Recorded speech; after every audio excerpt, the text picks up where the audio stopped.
इलाका जहां पिछले कई महीनों से बारूद की गंध हवा में घुली हुई है, जहां हर सुबह एक नई धमकी के साथ होती है और हर रात किसी नए दावे पर खत्म होती है।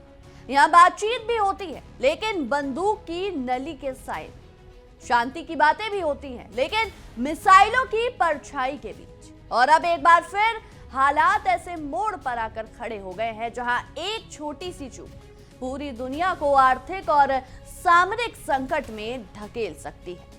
नमस्कार, मेरा नाम नंदिनी सिंह है और आप देख रहे हैं हमारा खास शो विश्व युद्ध।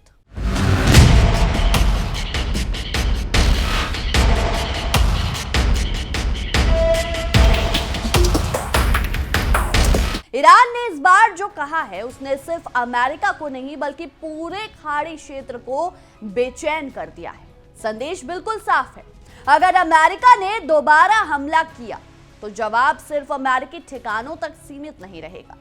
खाड़ी के तेल ठिकाने, रिफाइनरियां, बिजली घर, बंदरगाह, ऊर्जा संयंत्र और रणनीतिक ढांचे भी निशाने पर आ सकते हैं।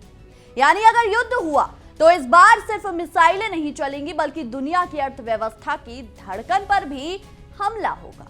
दिलचस्प बात यह है कि ठीक इसी समय अमेरिका की तरफ से भी दो तरह की बातें सामने आ रही हैं। राष्ट्रपति डोनाल्ड ट्रंप कहते हैं वो बातचीत के लिए तैयार हैं। उनका कहना है कि वो समझौता करना चाहते हैं क्योंकि वो लोगों को मरते हुए नहीं देखना चाहते, लेकिन उसी सांस में ये भी कहते हैं कि अगर जरूरत पड़ी तो अमेरिका दूसरे विश्व युद्ध के बाद का सबसे बड़ा हमला करने के लिए तैयार था। अब सवाल उठता है कि दुनिया आखिर किस बयान पर भरोसा करे, बातचीत वाले बयान पर या सबसे बड़े हमले वाली चेतावनी पर? क्योंकि अंतर्राष्ट्रीय राजनीति में शब्द भी हथियार होते हैं और कभी-कभी एक बयान की गूंज मिसाइल से ज्यादा दूर तक सुनाई देती है। यही वजह है कि तेहरान ने ट्रंप की हालिया चेतावनी को हल्के में नहीं लिया। एक रिपोर्ट के मुताबिक अमेरिकी चेतावनी के बाद ईरान ने तेजी से अपनी कूटनीतिक गतिविधियां बढ़ाई। विदेश मंत्री अब्बास अरागची ने सऊदी अरब, कतर, तुर्की समेत कई देशों के नेताओं से बातचीत की। पाकिस्तान के सेना प्रमुख से भी संपर्क किया गया। उद्देश्य सिर्फ एक था, अगर अमेरिका पर दबाव बनाया जा सकता है तो पहले बातचीत का रास्ता अपनाया जाए। लेकिन इसके साथ ही दूसरा संदेश भी भेजा गया कि अगर हमला हुआ तो जवाब भी तय है। ये वही मिडिल ईस्ट है जहां दोस्त और दुश्मन का रिश्ता मौसम से भी तेज बदल जाता है। आज जो देश बातचीत की मेज पर साथ बैठे हैं, कल वही अलग अलग सैन्य संगठनों का हिस्सा बन जाते हैं। और शायद यही वजह है कि खाड़ी देशों के सामने सबसे बड़ी चुनौती सिर्फ ईरान या अमेरिका नहीं बल्कि दोनों के बीच संतुलन बनाए रखना है। सोचिए, एक तरफ अमेरिका है जो वर्षों से इस क्षेत्र में अपनी सैन्य मौजूदगी बनाए हुए है, दूसरी तरफ ईरान है जो इसी इलाके का बड़ा क्षेत्रीय खिलाड़ी है। खाड़ी देशों के लिए दोनों से रिश्ते रखना मजबूरी भी है और जरूरत भी। लेकिन अगर दोनों आमने सामने आ जाए तो सबसे पहले कीमत कौन चुकाएगा? शायद वही देश जिनकी जमीन पर दुनिया के सबसे बड़े तेल भंडार है, वही बंदरगाह जहां से हर दिन लाखों बैरल तेल दुनिया भर में भेजा जाता है, वही रिफाइनरियां जिन पर पूरी वैश्विक अर्थव्यवस्था का बड़ा हिस्सा टिका हुआ है।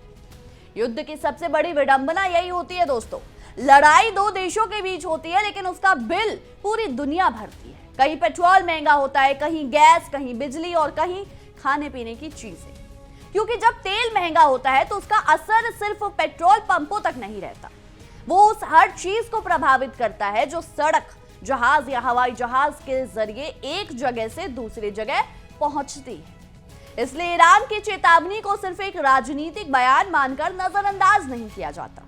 रिपोर्ट के मुताबिक एक ईरानी अधिकारी ने कहा कि अगर अमेरिका ने फिर हमला किया तो जवाब में ऊर्जा संयंत्र, रिफाइनरी, बिजली ग्रिड, जलापूर्ति व्यवस्था, परिवहन नेटवर्क और तेल क्षेत्रों को निशाना बनाया जा सकता है।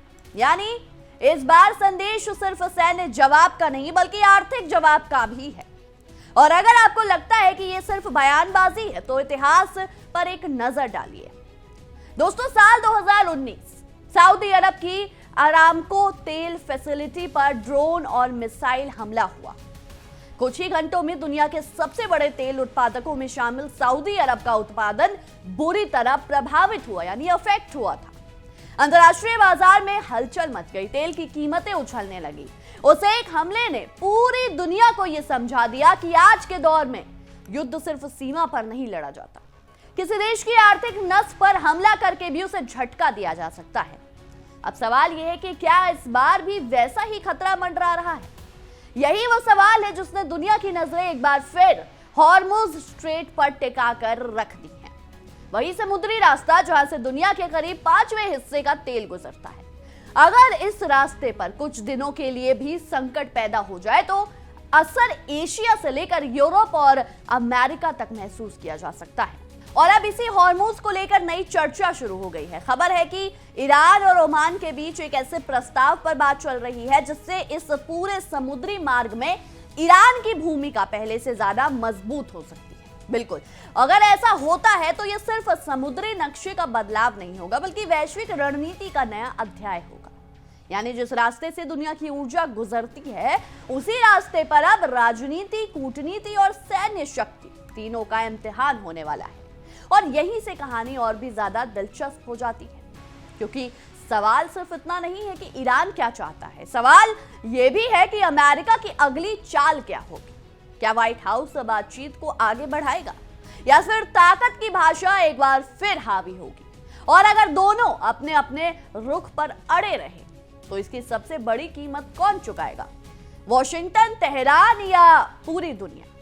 दरअसल हॉर्मुज जलडमरू मध्य यानी हॉर्मुज स्ट्रेट सिर्फ एक समुद्री रास्ता नहीं है, यह दुनिया की अर्थव्यवस्था की धड़कन है, जिसके सामान्य रहने पर बाजार शांत रहते हैं और जिसके जाम होने की आशंका पर शेयर बाजार, तेल बाजार और सोने की कीमतें उछलने लगती हैं। दुनिया के कुल समुद्री तेल व्यापार का एक बड़ा हिस्सा इसी रास्ते से गुजरता है। खाड़ी के तेल उत्पादक देशों से निकलने वाले विशाल टैंकर इसी संकरे समुद्री मार्ग के जरिए एशिया, यूरोप या दुनिया के दूसरे हिस्सों तक पहुंचते हैं।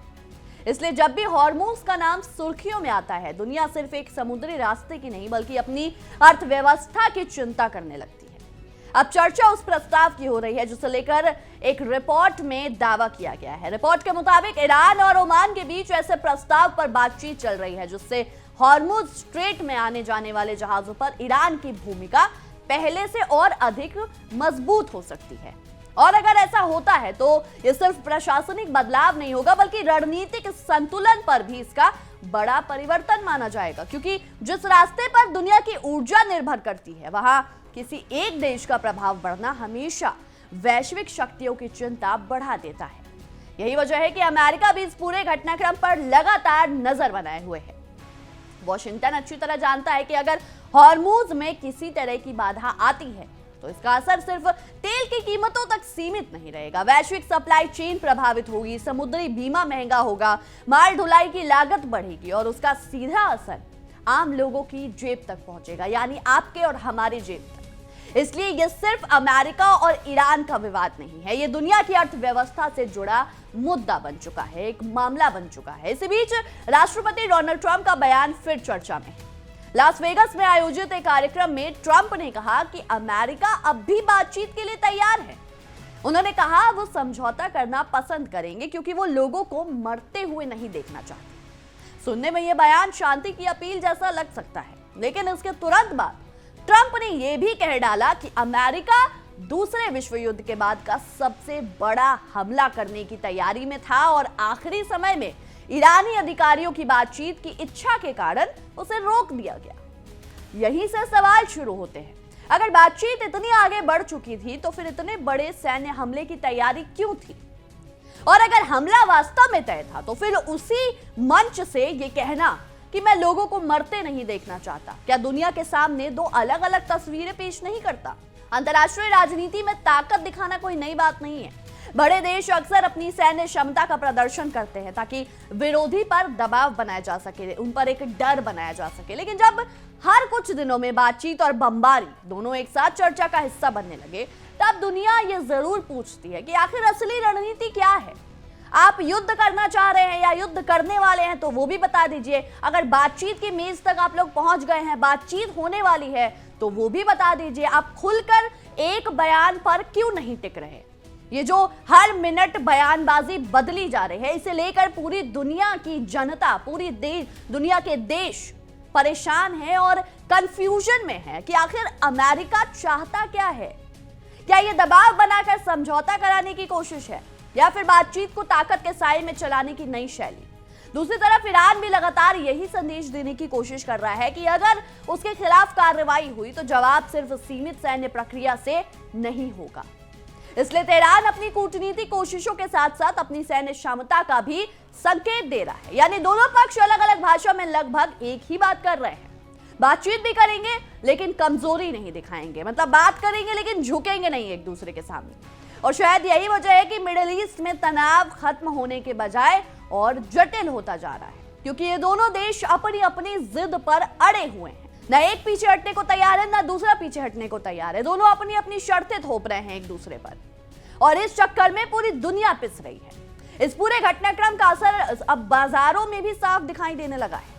निवेशक हमेशा अनिश्चितता से डरते हैं। जैसे ही युद्ध या बड़े संघर्ष की आशंका बढ़ती है, लोग अपने निवेश को सुरक्षित विकल्पों की तरफ ले जाने लगते हैं।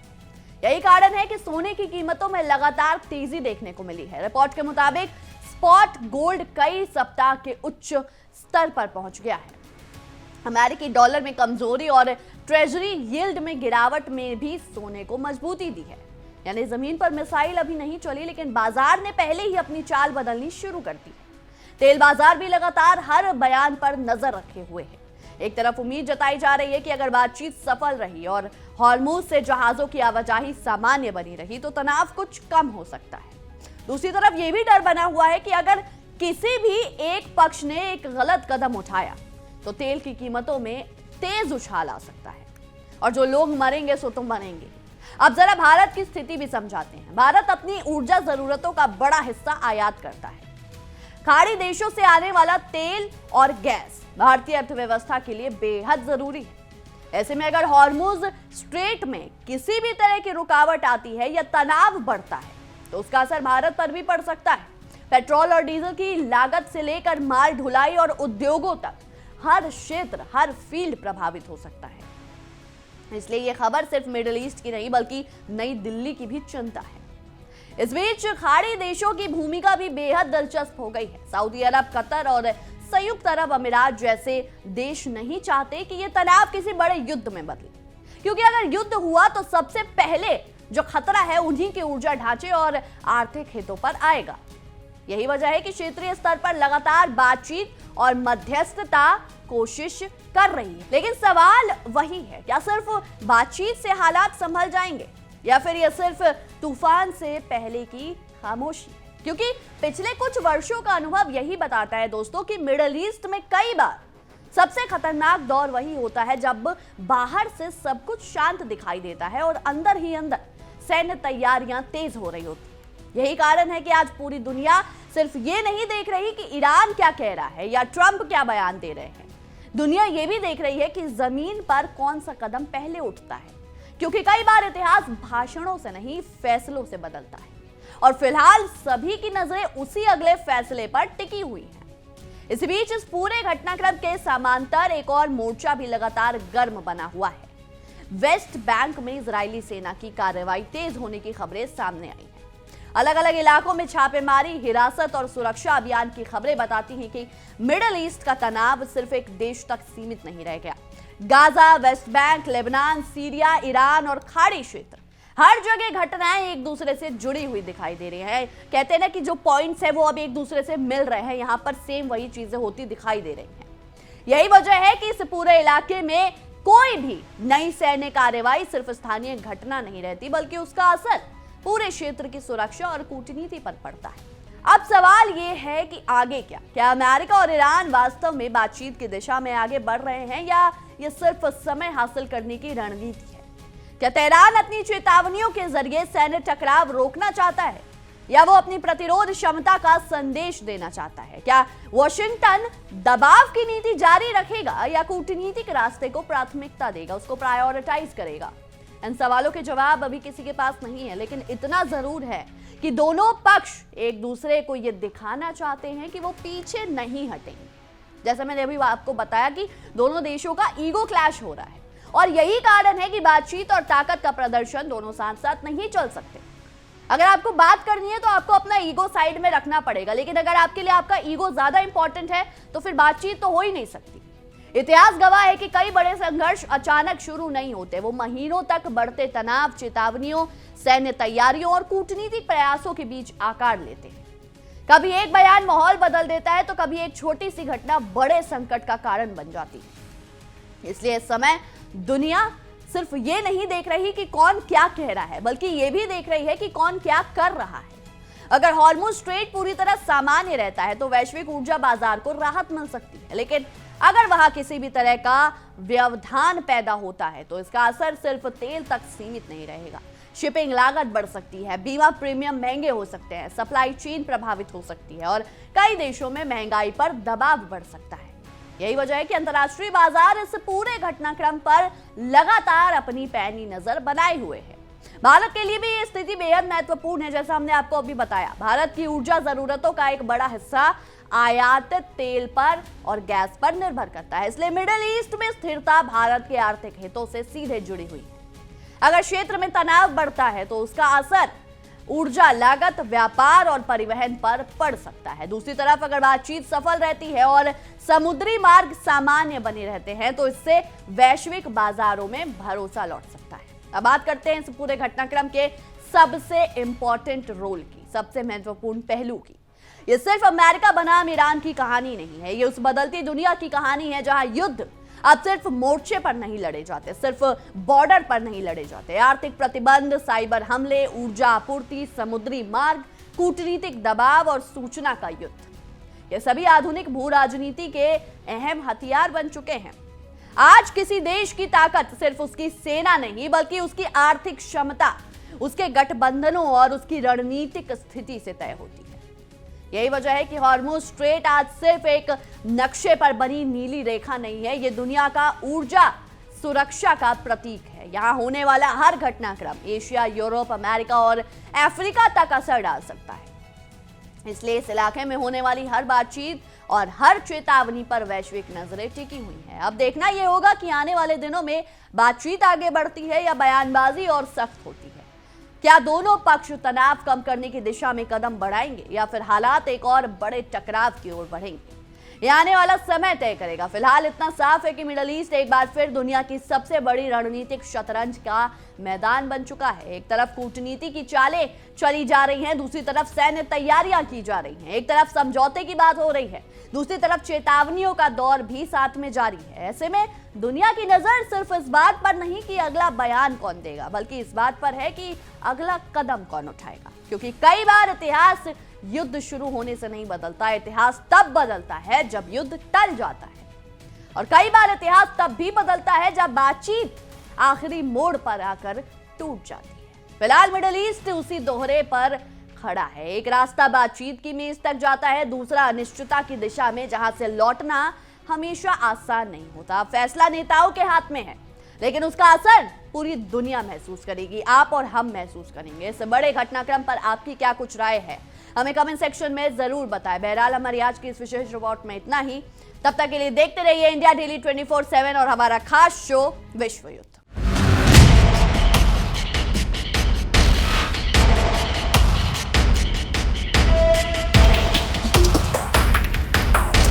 देखिए इंडिया डेली 24/7 अब आपकी स्मार्ट टीवी पर। इंडिया डेली मौजूद है सभी डिजिटल प्लेटफॉर्म पर लाइव और लगातार। इंडिया डेली 24/7 हर दिन राष्ट्र को समर्पित।